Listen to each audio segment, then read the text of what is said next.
Hey guys, thank you for joining me on December 12th as we head into chapter 12 of Luke.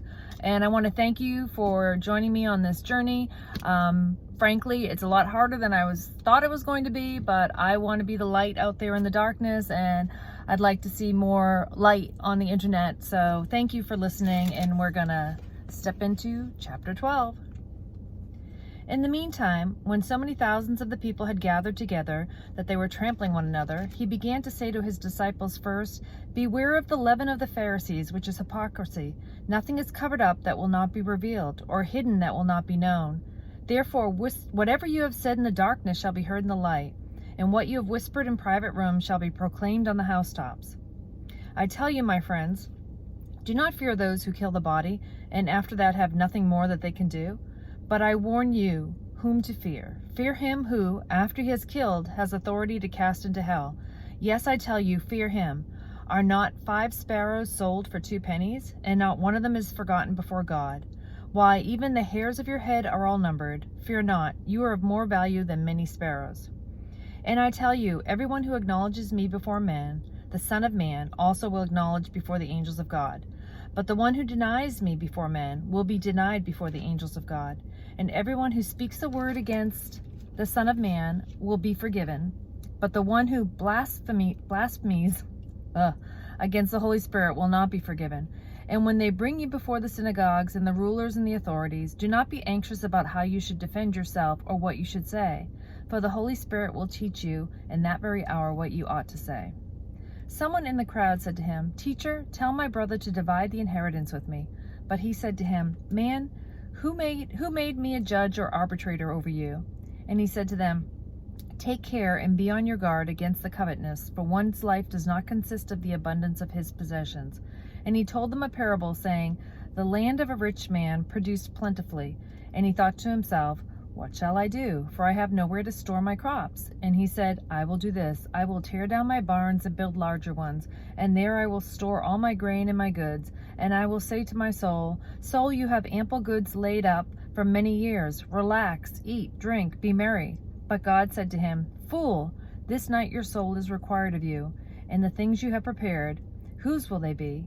So is the one who lays up treasure for himself and is not rich toward God.'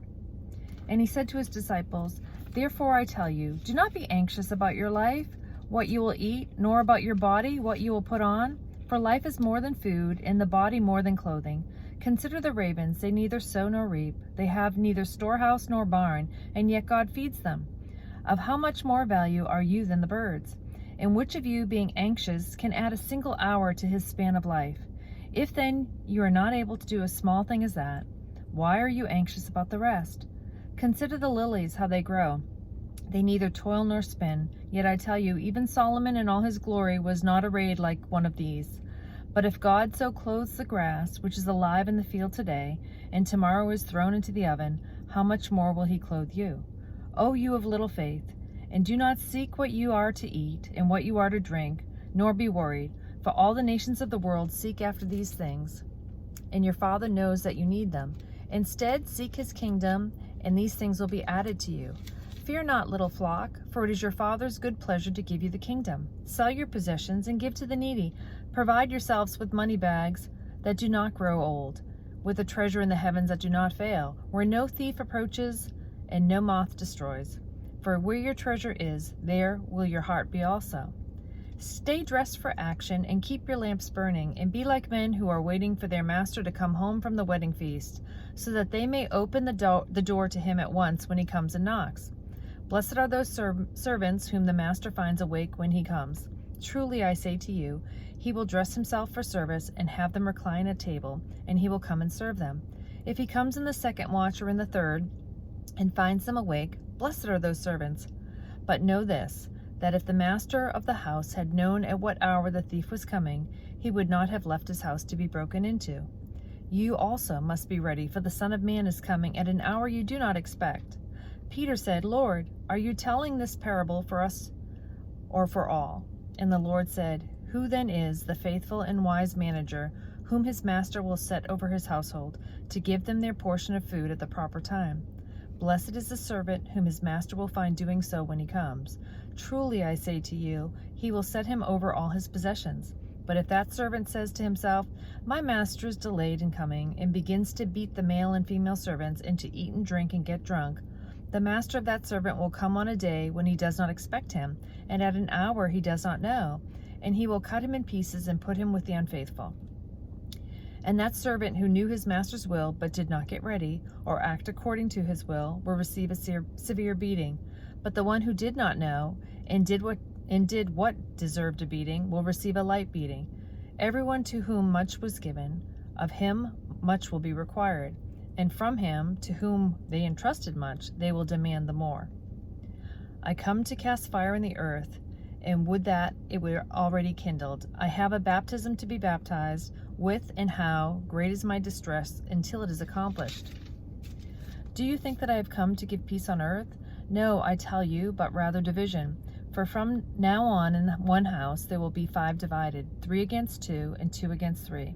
They will be divided, father against son, and son against father, mother against daughter, and daughter against mother, mother-in-law against her daughter-in-law, and daughter-in-law against her mother-in-law. He also said to the crowds, when you see a cloud rising in the west, you say at once, a shower is coming, and so it happens. And when you see the south wind blowing, you say, there will be scorching heat, and it happens. You hypocrites, you know how to interpret the appearance of earth and sky, but why do you not know how to interpret the present time? And why do you not judge for yourselves what is right?